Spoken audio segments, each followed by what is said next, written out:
say when they see me pouring some more?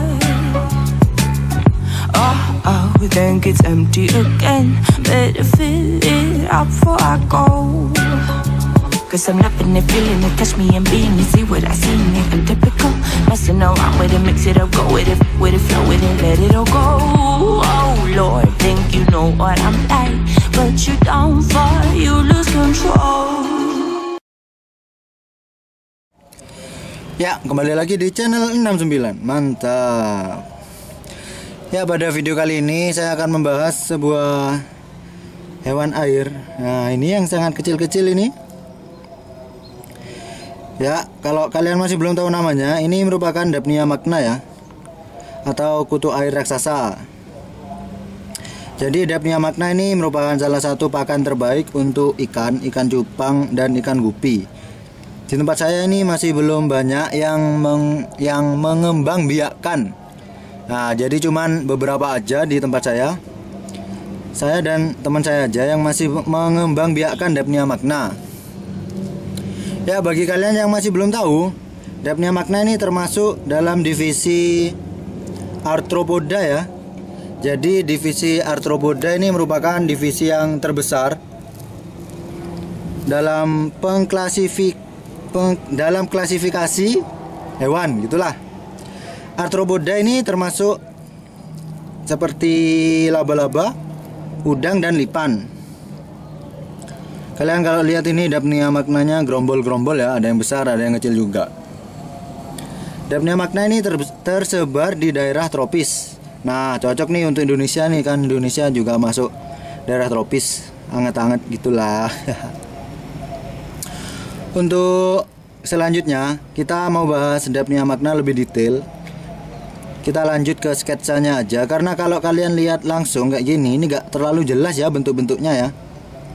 Nah, itu nggak terlalu jelas. Kita pindah aja ke tripod. Mantap. Nah bro, ini sekarang sudah saya lihatkan sketsanya. Nah, jadi sketsa ini saya dapat dari sumber-sumber terpercaya. Mantap. Nanti untuk link, kalau kalian mau baca-baca literaturnya, kalian bisa klik link di deskripsi ya.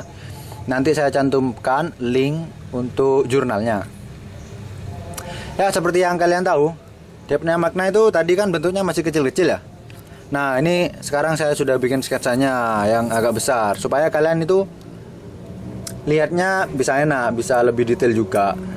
Untuk Daphnia magna itu sendiri, itu memiliki warna yang transparan. Jadi organ-organ dalam tubuhnya itu bisa terlihat seperti kayak gini ini dah. Ini merupakan organ-organ dalam di dalam tubuh Daphnia magna. Untuk Daphnia magna sendiri itu memiliki tubuh yang pipih gini kayak gini, dan ditutupi oleh cangkang. Nah, cangkang ini, kalau hewan itu sudah punya cangkang, berarti dia punya kalsium. Kalsium itu juga bermanfaat buat ikan. Ya, selanjutnya yaitu kita bahas bagian-bagian dari Daphnia magna ya. Bagian-bagiannya kayak gini, kalian bisa lihat-lihat, atau kalian cari di Google juga ada nanti sketsanya, atau kalian malah dapat foto-foto yang lebih detail. Tuh dari yang pertama, nah ini di sini ini ada antena tunggal atau antena pertama. Di sini ada antena pertama. Setelah itu yang kedua ini antena kedua. Antena kedua ini panjangnya bisa sampai setengah tubuh, bisa segini. Dan antena kedua ini digunakan Daphnia magna untuk berenang, karena bisa dibuat dayung juga, buat dayung ini hus itu bro. Ya, untuk selanjutnya perbedaan Daphnia magna jantan dan betina. Sebenarnya perbedaan jantan dan betina itu agak-agak sulit sih. Sebentar, kita selesaikan dulu ininya, bagian-bagiannya. Yang kedua ini antena kedua. Yang ketiga ini merupakan sebuah organ yang sangat penting, yaitu hati bro. Ya, jadi hatinya Daphnia ini ada di sini. Nah, yang keempat ini jantung. Jantungnya ada di belakang, di punggung. Dan yang kelima, nah ini ovarium kayak gini. Yang keenam ini ada kantong induk. kantong induk ini hanya dimiliki oleh Daphnia magna betina. Daphnia magna jantan itu tidak memiliki kantong induk ya. Untuk selanjutnya yang ketujuh ini ada di dekat antena pertama. Ini adalah otak-otak dari Daphnia magna. Kemudian yang nomor 8 ini ada mata majemuk. Mata majemuk. Nah, kayak gitu kelihatannya. Sketsanya cukup jelas lah menurut saya lah. Tuh yang ke-9 ini ada kelenjar maxillaris. Ya oke. Setelah kalian tahu bagian-bagian dari Daphnia magna, ini yang kayak gini, ini sistem pencernaannya ya. Jadi dia nanti makan lewat sini, masuk ke sini, keluar lewat anus gitu. Mantap. Ini ada uncung. Nggak tahu ini namanya apa, di literatur yang saya dapat itu gak dijelaskan ya. Ya, selanjutnya kita bahas perbedaan dari jantan betina. Kalau dilihat dari ukuran, Daphnia magna jantan ini lebih kecil daripada Daphnia magna betina. Dan yang jantan itu gak bulat-bulat banget, agak gini lah. Kalau betina itu biasanya ada yang sampai bulat gini, kalau jantan paling cuman segini. Untuk ukurannya sendiri, Daphnia jantan itu bisa dari kisaran 1 sampai 5 mm. Untuk yang betina itu kisaran 3 sampai 5 mm ya. Jadi bisa kelihatan lah dari ukuran tubuhnya. Selanjutnya yang membuat berbeda itu adalah dari antenanya. Antena betina ini cenderung lebih pendek daripada antena jantan. Nah, ini ada sketsanya. Ini jantan, ini betina. Nah, ini kan antenanya lebih pendek. Ini jantan, ini betina. Antenanya lebih pendek daripada yang jantan. Kalau jantan ini antenanya bisa sampai segini. Karena ini cuma sketsa ya. Antena si jantan itu bisa sampai setengah badan. Lebih panjang lah daripada si betina kayak gitu. Untuk perbedaan yang ketiga itu tadi saya sudah jelaskan. Untuk Daphnia magna betina itu memiliki kantong induk ya. Kantong induk kayak gini. Yang jantan itu gak punya kantong induk. Ya, selanjutnya untuk habitat Daphnia magna itu sendiri. Habitat Daphnia magna ini berada di tempat-tempat air tawar yang tergenang. Kenapa harus tergenang? Karena Daphnia magna ini kalau berada di tempat yang berarus itu nanti dia gak bisa berenang melawan arus. Akhirnya dia akan ikut terbawa arus. Nah, itu jadi dia harus bisa berkembang biak di tempat yang tenang supaya lancar reproduksinya gitu loh. Mantap. Untuk pH yang cocok untuk Daphnia magna ini pH 6,5 sampai 8,5. Nah, itu pH yang bisa untuk Daphnia hidup. Untuk pH optimal itu 7,2 sampai 8,5. Nah, itu pH optimal untuk perkembangbiakan ikan gupi. Kira rame ya. Ini mohon maaf ya kalau agak rame ya. Oke, selanjutnya dari suhu. Suhu untuk perkembangbiakan Daphnia atau suhu untuk media Daphnia magna itu bisa 18 sampai 24 derajat Celcius. Dengan salinitas ini kadar garam atau garam terlarut lah. Itu 1,5 ppt.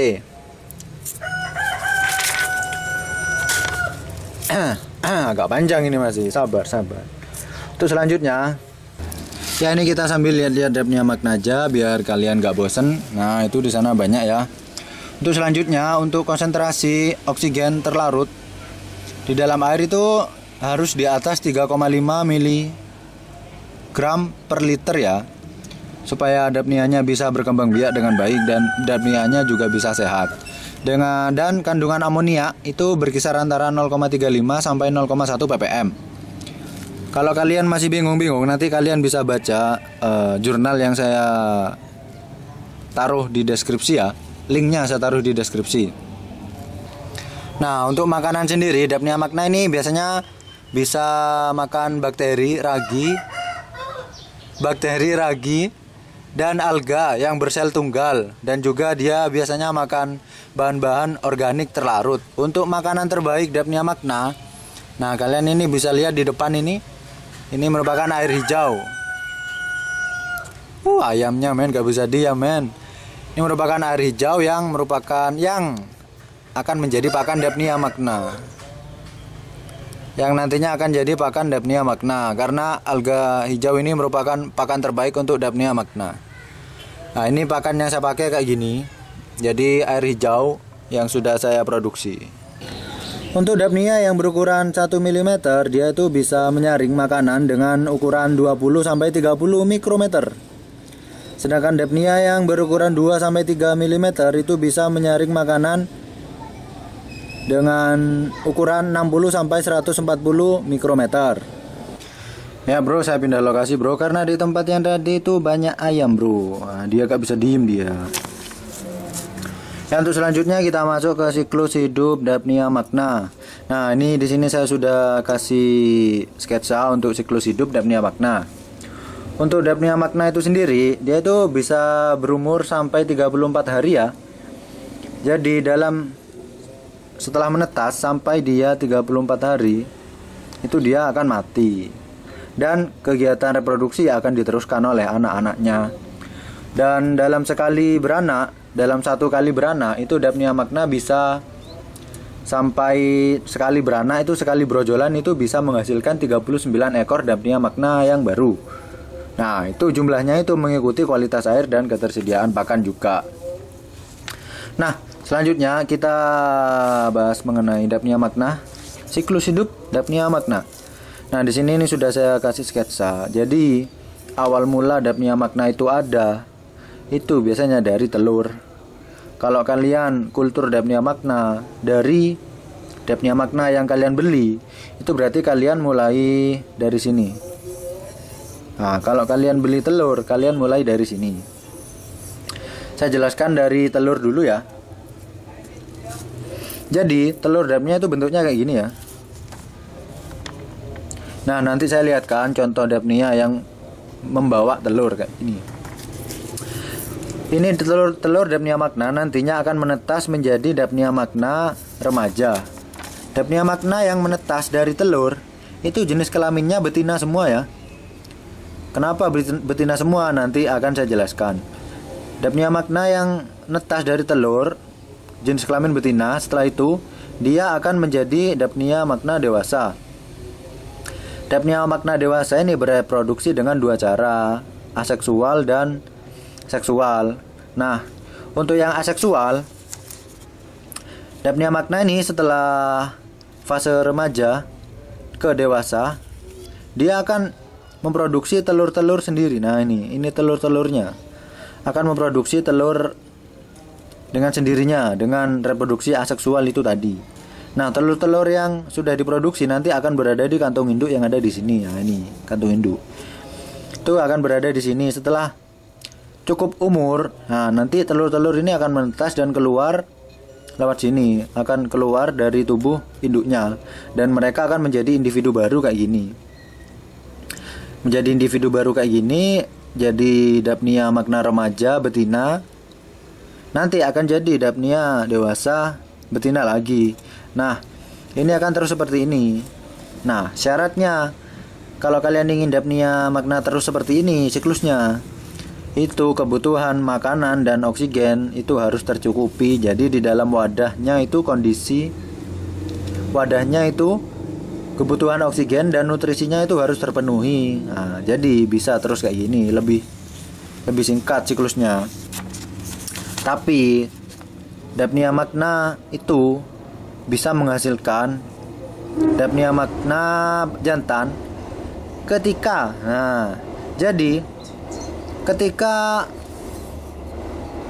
lingkungan Daphnia magna itu memiliki kualitas yang buruk atau sudah lengarannya. Jadi Daphnia magna itu mikir kok gini, panggone wis gak enak rek, wis panganane gak ono, oksigene titik, bla bla bla bla gitu. Kalau sudah kayak gitu, Daphnia magna ini punya enzim yang dapat merespon kondisi-kondisi seperti itu, kondisi-kondisi lingkungan yang tidak memungkinkan untuk Daphnia magna bertahan hidup. Nah, jika enzim itu aktif, maka enzim itu akan membuat anakan Daphnia magna yang dari sini itu jadi jantan.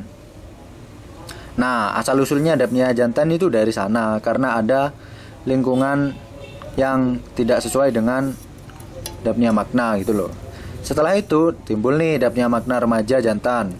Nah, dapnia makna remaja jantan ini kalau udah dewasa kayak gini. Nah, bisa dilihat dari antenanya ini lebih panjang dan tidak punya kantong induk. Setelah dapnia makna jantan dewasa, mereka akan melakukan reproduksi secara seksual. Jadi, dapnia makna jantan dan dapnia makna betina ini akan bertemu dan akan kawin gitu loh. Nah, dapnia makna dari sini itu kan tadi ada keluar jantan dan keluar betina juga. Bah, betina yang dari sini yang barengan sama jantan, kembarannya jantan lah ben gampangnya. Dapnia betina kembaran si jantan itu akan nantinya setelah dewasa akan memproduksi kayak gini. Nah, ini merupakan cangkang telur. Nah, setelah kawin, setelah mereka melakukan reproduksi seksual, cangkang telur ini akan terisi oleh telur kayak gini. Nah, setelah terisi telur ini nantinya kalau sudah matang akan keluar dari tubuh dapnia makna betina ini dan nantinya akan menjadi telur kayak gini. Nah, telur ini akan bertahan sampai dia menemukan tempat yang cocok untuk dapnia makna hidup, seperti pakan tersedia cukup dan oksigen tersedia cukup, maka dia akan menetas kayak gini. Jika pakan dan oksigennya tidak tercukupi, dia tidak akan menetas. Nah, seperti itu. Inilah cara dapnia makna untuk bertahan hidup. Jadi mereka kalau sudah kondisi lingkungan tidak memungkinkan untuk bertahan hidup, mereka akan menghasilkan telur kayak gini. Ini isinya cuma 2 ya, jadi cuma 2 dapnia aja. Dan nanti akan menghasilkan dapnia betina. Begitu terus wes kalau siklusnya kalau lingkungannya bagus, siklusnya kayak gini. Kalau lingkungannya mulai tercemar atau mulai gak cocok untuk dapnia makna, siklusnya menjadi lebih luas, lebih tahap-tahapnya ini menjadi lebih panjang. Ya, setelah kita bahas siklus hidup, sekarang kita mau bahas, kalian pernah gak sih lihat dapnia makna yang warnanya kemerahan? Nah, itu saya akan bahas itu bentar lagi. Karena dulu menurut saya itu dapnia makna yang kemerahan itu bagus. Nah, ternyata itu salah. Dapnia makna yang bagus itu adalah dapnia makna yang berwarna transparan. Untuk lebih jelasnya, saya mau ambil sampel dulu dapnia makna yang kemerahan dan dapnia makna yang tidak terlalu merah. Dan saya mau ambil sampel juga dapnia makna yang kondisi kayak gini dan kondisi kayak gini. Berhubung di tempat saya ada dapnia makna kayak gini dan kayak gini, nah, saya mau nunjukin ke kalian. Oke? Ini yang ada hitam-hitamnya ini ya, ini. Ini merupakan dapnia makna dengan reproduksi seksual ya. Kalau ini kan ada telurnya.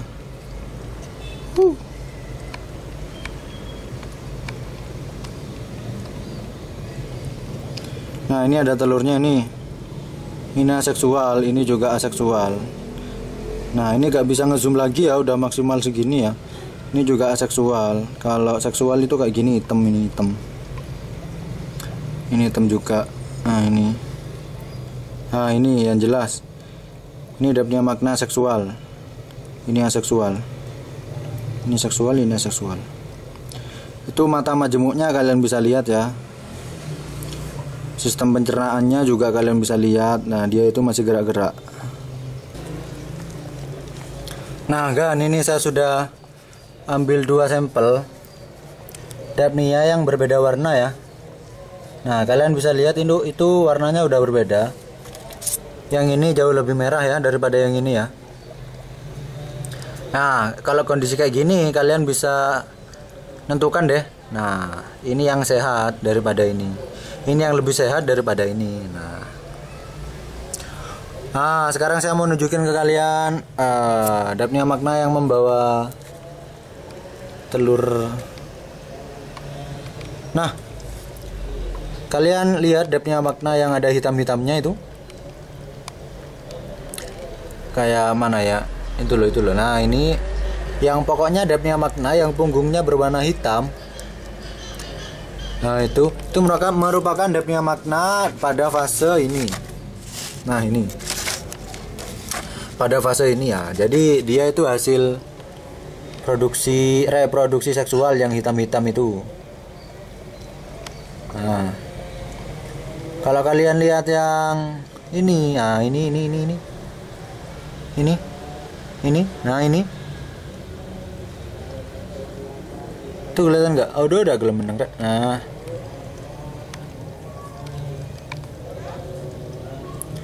jadi kalau dia punya makna yang agak besar tapi belakangnya agak hitam, itu dia pada fase ini. Jadi dia reproduksi aseksual. Nah, kayak gitu. Ya, sekarang saya mau bahas kenapa dia punya makna bisa memerah ya. Kenapa dia punya makna warnanya bisa merah, padahal kan sudah dijelaskan di dalam literatur itu dia punya makna itu memiliki tubuh yang transparan. Tapi kenapa di sini warnanya jadi merah? Nah, ini akan saya jelaskan. Ya, perubahan warna pada dia punya makna ini dipengaruhi oleh kadar oksigen terlarut di dalam air ya. Jadi di dalam media dia punya makna itu oksigen terlarutnya itu sedikit. Kalau oksigen terlarut itu sedikit, maka dapnia akan berwarna merah. Berkurangnya kadar oksigen terlarut ini biasanya disebabkan oleh populasi dapnia magna yang terlalu banyak. Nah, jadi dalam satu wadah kayak gini itu tadi, itu populasi dapnia magnanya itu melunjak banget. Jadi kebutuhan oksigennya meningkat, tapi oksigennya di tempat itu tetap. Jadi nanti oksigennya tidak cukup untuk dapnia magna. Nah, untuk mengatasi oksigen yang tidak tercukupi, dapnia magna ini biasanya mempercepat detak jantungnya. Nah, gunanya apa? Gunanya untuk mempercepat penyebaran oksigen di dalam tubuhnya, kayak gitu. Nah, untuk proses mempercepat detak jantung ini biasanya dilakukan ketika kadar oksigen masih gak rendah-rendah amat. Jadi rendah tapi masih bisa bertahan gitu loh. Nah, kalau misalkan kadar oksigen ini sudah jauh lebih sedikit atau hampir sedikit banget lah pokoknya. Kalau udah sedikit banget itu dapnia magna akan melakukan sintesis hemoglobin. Nah, sintesis hemoglobin ini sebentar, saya mau jelasin hemoglobin dulu ya. Jadi hemoglobin ini merupakan protein kaya zat besi yang berada di dalam sel darah merah. Nah, gunanya hemoglobin ini untuk menyebarkan oksigen ke seluruh tubuh. Nah, biar kalian gak bingung. Jika kita lanjut ke dapnia magna lagi. Jika kadar oksigen sudah sangat-sangat sedikit, dia akan melakukan sintesis hemoglobin supaya dia itu bisa bertahan hidup di kondisi air yang kekurangan oksigen itu tadi. Nah, biasanya kan kalau di peternak-peternak ikan itu kan mereka biasanya butuh kuantitas ya. Butuh kuantitas DM bukan kualitas. Ya, jadi kan kalau buat pakan itu bisa diambil dari DM yang kayak gini. Kenapa? Karena kalau ikan itu kan nggak butuh DM yang banyak oksigennya ya, karena ikan sendiri itu sudah punya insang dan dia bisa mengambil oksigen sendiri dari air-air di tempat ikan tersebut. Kalau DM ini cuma mengambil nutrisi-nutrisi lainnya seperti kalsium dan lain-lain yang tergandung dalam dapnia magna itu tadi. Kayak gitu. Makanya kenapa kalau orang jual-jual dapnia magna itu kebanyakan yang merah, karena mereka nyari kuantitas. Ada saya beberapa yang jual yang bening kayak gini. Cuman kalau bening ini agak lama perkembangbiakannya agak lama, gak secepat yang merah. Nah, kalau merah ini banter soro cak. Kayak gitu. Itu juga menjadi alasan kenapa yang saya ambil itu yang merah. Karena dapnia magna merah ini lebih cepat berkembang biak. Dengan wadah yang segini itu bisa lebih cepat berkembang biak, bisa lebih cepat banyak lah DM-nya gitu. Nah, buat kalian yang ingin mengatasi kekurangan oksigen ketika kalian kultur dapnia magna, itu kalian bisa menambahkan aerator pada kolam dapnia maknanya supaya bisa tercukupi kayak gitu. Kalau biasanya orang-orang kultur itu kan nyari kuantitas dan nyari income yang lebih lah. Jadi mereka itu gak pakai aerator. Kenapa? Karena kan kalau aerator itu nambah biaya lagi. Nah, lebih baik jual yang kayak gini aja. Yang dicari kan kuantitas. Oke, mantap. Saya kasih tambahan lagi buat ilmu pengetahuan aja. Jika kadar oksigen terlarut di air itu sangat rendah, itu bisa dinamakan dengan hipoksia. Jika kadar oksigen terlarut dalam air itu tinggi, itu bisa dinamakan normoksia. Oke, mantap. Ya, mungkin sekian dulu video dari 69. Semoga video ini bisa membantu kalian dan bisa membagi-bagi ilmu juga buat kalian semua. Kalau masih ada kesalahan, mohon koreksinya. Kalau kalian masih bingung, kalau kalian masih bingung, kalian bisa tulis di kolom komentar. Nanti pasti akan saya jawab satu-satu, bro. Mantap. Mungkin sekian dulu video dari 69. Jangan lupa dukungannya, like, comment, share, subscribe. Mantap. Sampai jumpa di video 69 lainnya. Jos.